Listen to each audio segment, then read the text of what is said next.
So I remember taking a physics course about a year ago now, and we learned this very simple equation that lets you calculate the force of gravity between any two objects.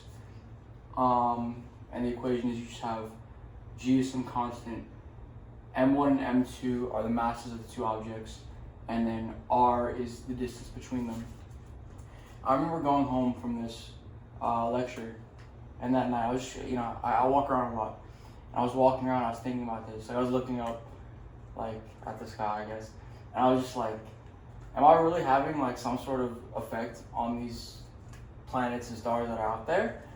And I was kind of thinking about this, and I was like, you know what, it would be cool to like actually figure out exactly the force that I'm having, or exactly the force that I'm inducing on some really big star that's really far away. It'd be fun to see what this looks like, and that's what I kind of wanted to do in this video. Okay, so the star that I picked is called Bernard's star, and it's about 6 light years away from us, and it's about 16% the mass of the sun. So this thing's pretty big. So this is gonna be our R value, and then this is gonna be M2, and then M1 is gonna be the mass of me. So I think about 85 kilograms. And then G will just stay as our constant really quickly.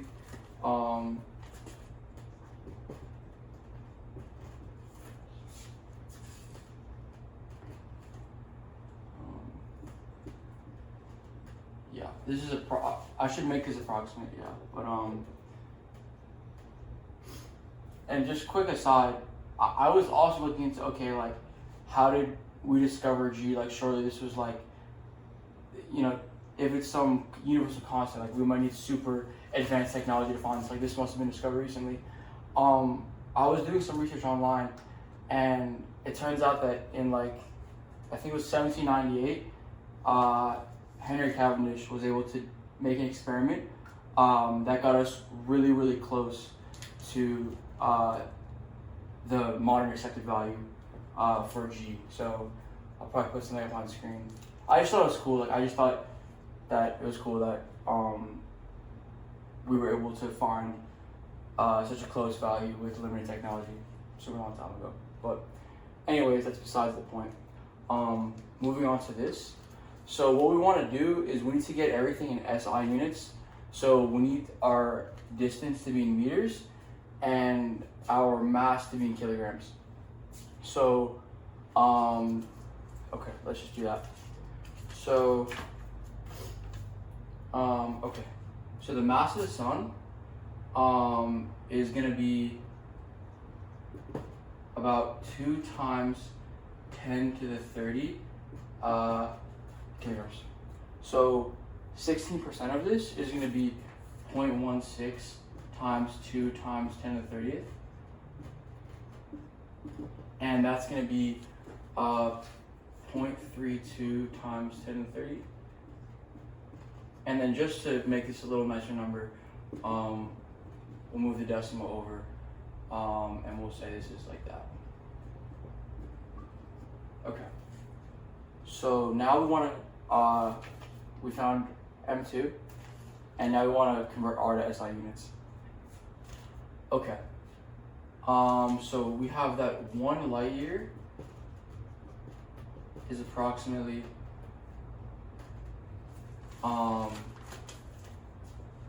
10 trillion kilometers,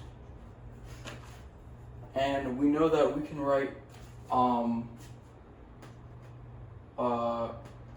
trillion is equal to this is going to be 10 to the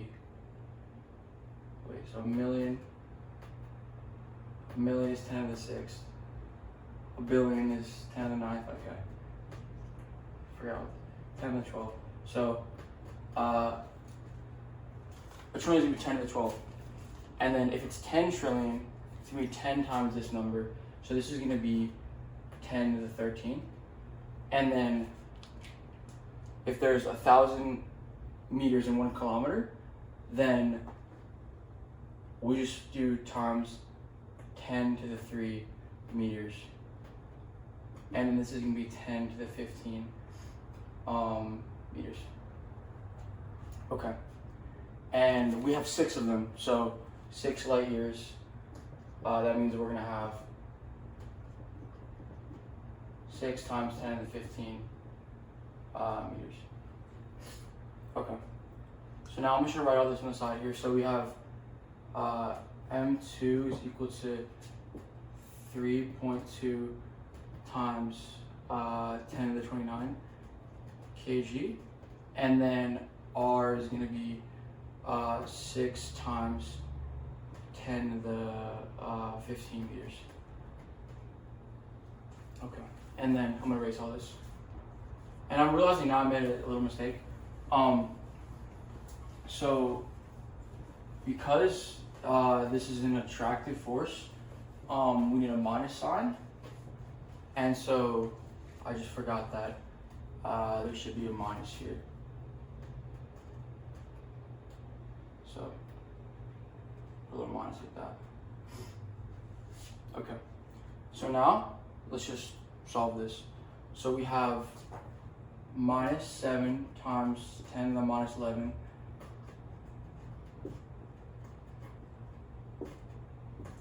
times M1, 85 kilograms, times M2, 3.2 times 10 to the 29 kg, all over R squared. So this is going to be 6 times 10 to the 15 meters squared. Okay. So we can already see that why this constant works, like why the units are so weird. We can see that this is going to become, so I'll just rewrite this quickly. So 6 times 10 to the 15 squared is going to be 36 times 10 to the times 10 to the 30 meters squared. So we'll replace that with that. So 36 times 10 to the 30 meters squared. And then now we can see that this cancels and the kilograms cancel. And so we're just left with newtons, which is our unit of force, which is what we want because we're trying to solve for a force. Okay, so now let's just compute this. So now we're just left, we'll just do the numerator first. So because multiplication is commutative, we can do -7 times 85 times 3.2. I'm going to approximate it as 3. And then times 10 to the minus 11 times 10 to the 29. Now this is going to become 85 times minus 21. So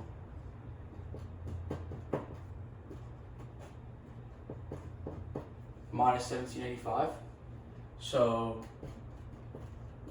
times this, which is going to be 10 to the 18. And then newtons. And then that's the numerator, and the denominator is going to be 36 times 10 to the 30th. Okay. Now, I did this problem already once. I think minus 1785 over 36 is about, I think I got, what was it, minus 4.5. Yeah, and then times 10. So now we do this side over here, and this is going to be 10 to the minus 12. Okay.